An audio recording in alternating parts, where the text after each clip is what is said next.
stubborn homeowners who simply refuse to budge. House on a highway. It's one thing to live in a deserted location, but what about in the middle of a 4-lane highway? This is a case from China, where 3 families are said to have joined arms and steadfastly refused to allow any of the bulldozers to enter their property in order to demolish it. Surprisingly, the government finally gave in and constructed the gigantic roadway that encircles the structure where these families were housed. The government may have even believed that the owners would be persuaded to sell by the commotion and noise. But they undoubtedly misjudged these families' tenacity. Edith Macefield's Up House. Several real estate holdouts have been held to a higher standard as a result of this house's popularity in Seattle. Edith Macefield's former residence just so happened to be blocking the progress of commercial construction. Edith, 84, had different hopes for her century-old home. Her refusal of the $1 million offer, which was significantly higher than the property's actual value, quickly earned her the title of hero. Eventually, the 5-story building was constructed all the way around her home. Even more intriguing is that Edith struck up a friendship with the construction foreman when he got to know her.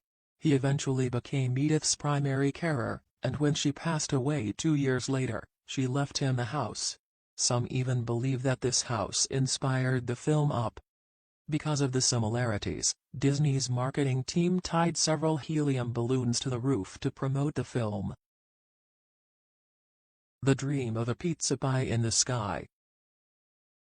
The opening of the Washington Convention Center in 2003 caused neighboring property values to skyrocket.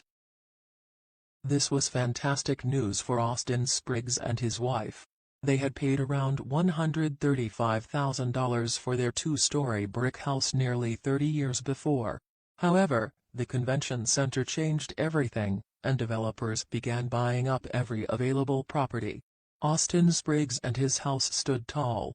Spriggs was eventually offered $1.5 million, but he countered with a staggering $10 million demand. Then he was offered $3 million. Spriggs made the decision to create a pizzeria in order to build his money in a moral manner. After 4 years, the lone house was suddenly encircled by enormous structures.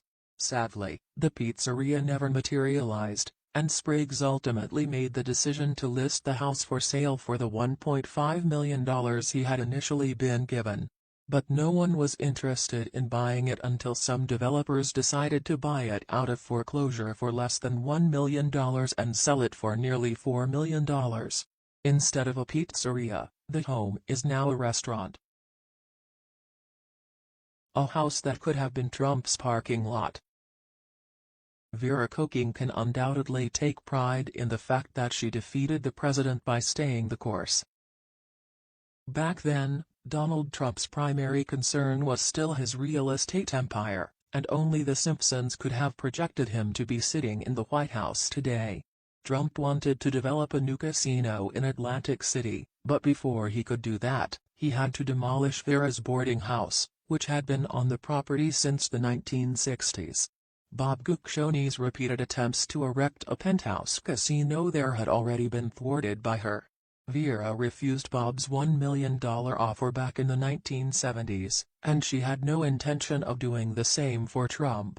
The city even attempted to utilize the eminent domain power against Vera, but given that she had defeated both Bob and Trump, what authority could the city possibly have over her? Vera Koking also engaged in battle with the city and prevailed. Trump couldn't get rid of the woman, so he centered his casino around her. Before moving across the country to be nearer to her family in 2010, Vera resided here. She then handed the house to her daughter. The property was listed for $5 million by her daughter. It remained on the market 2 years later. It was finally auctioned off in 2014, and 4 months later, it was destroyed.